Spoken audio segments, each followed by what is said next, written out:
sprinting away from the 1200-meter marker. Good enough break for them. Supreme Judge began well. Beechamwood Boy is up on the outside. They followed by Mr. Whistle is in the white cap. Along the inside is King Rahul. Outside of those, Donny T is widest of all. Then Green Ochre. Head Triggers being rushed at along the inside. Then came Russian Empire, the green sleeves and cap. Thunder Masters further back. Swiss Walters won from last on the outside and fighting with the rider. Revilius is racing in behind that at the back end of the field as they make their way towards the final 600 meters. Beechamwood Boy leads, shows out a length. Racing in second is Donny T. Then came behind that Supreme Judge. King Rahul breaks on the rail, about 5 lengths off the leader. Green Ochre's behind those. Then came Mr. Whistle. Into the straight, 300 to go. Beechamwood Boy still leads. Supreme Judge moves in towards the inside. Donny T is a big danger on the stand side. Then came Swiss Walters. It's Donny T with the advantage with Beechamwood Boy fighting back. Then came Swiss Walters, still Beechamwood Boy, Donny T and Thunder Masters absolutely flying with Swiss Walt. Beechamwood Boy just made it home. Thunder Masters second, close for third between Swiss Walt and Donny T. LH Pallets, GPR, Joel Walensky, Mr. and Mrs. DLA Matthews. Yes, led on replay. Beechamwood Boy led them into the home straight, led most of the way. Donny T was running on nicely towards the outside. Thunder Masters got the black cap between runners, running on very strongly. And Swiss Walters towards the inside. But Beechamwood Boy makes it home. We'll wait for the judge. 2-7-1 in a photo, then 4.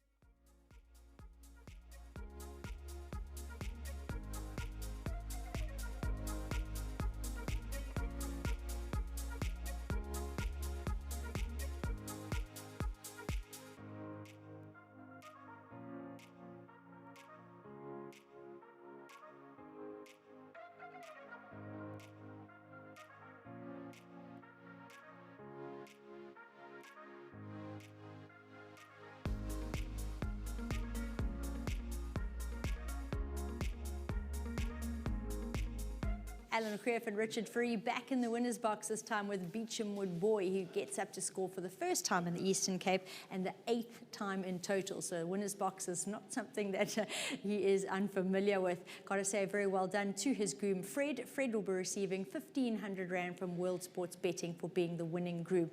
Now, Richard, you've got to tell us a little bit about this fellow. He's done a great job so far locally. He's been there and thereabouts. I'm sure a few people might have expected him to get there sooner, but he looks like a horse with his own mind. Like he needs a little bit of convincing about getting there first. He's a cheeky horse, but you guys picked him, at the first race, the dropping class, and that's where I got him confused with another horse with the draws. So everything was going to be right. He's got fairly decent speed, and he tanked me to the start. He was ready, and we did see that. It was a concern. No, I was quite pleased about that because I knew I was going to go handy and let him be, and jumped quick. And obviously, I had Calvin Habib also quite forward, but I just stayed off and let my horse carry on with his rhythm. And it was not a slow run race. It was really, really hard and really true. And the other horses moved up, but he's a cheeky horse, feels like he's going to give up underneath you, and then they come, and then he gives you a little bit of light, and then he goes a bit dim again, and then there's a little bit of light. And I just had to keep him busy, and keep asking for a bit more effort. And I must say the line came just in time. I thought the horse had ran second. If it was a little furlong further, he gets me. So a good win. Well done to all the owners. Thank you very much. To Mr. Creff as well, thank you, and to my sponsors at Richmond. The day's been ticking over well. Congratulations. Thank you very much. Once again, we invite Alan Creff into the winner's box. Beechamwood Boy, host of owners here. Utah Blank, Gibson, Pallets, Pia, Walensky, Matthews. Geez, I can see why you need glasses and a book, because you can't forget anyone, Alan.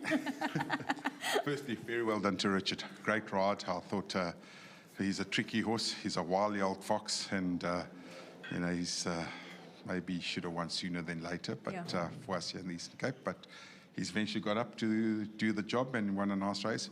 Well done to all owners. Now, this is a global partnership, if you want to call it there. We start off with Peter Gibson in the UK. Very well done, Peter. He's been involved in this horse, I think, from day one.